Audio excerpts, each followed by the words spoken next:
Hey everyone, today I'm going to show you how to remove the Chrome lock extension without having to reset Windows. So let's get started with this quick tutorial. First, open your Google Chrome browser on your computer.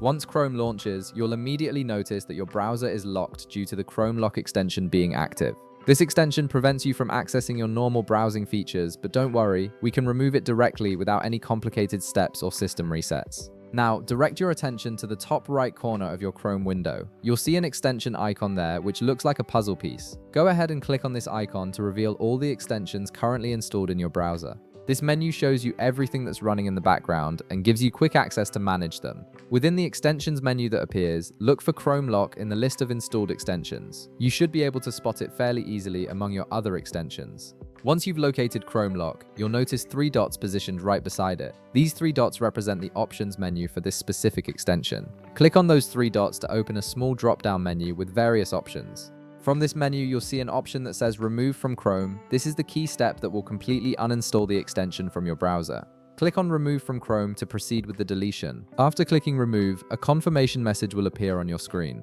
This is Chrome's way of making sure you really want to delete the extension, as this action cannot be undone without reinstalling it. The message will typically ask if you're sure you want to remove Chrome Lock. Go ahead and click Remove on this confirmation prompt to finalize the process. And that's it. You've successfully removed the Chrome Lock extension from your browser without needing to reset Windows or go through any complicated technical procedures. Your Chrome browser should now be fully unlocked and functioning normally again.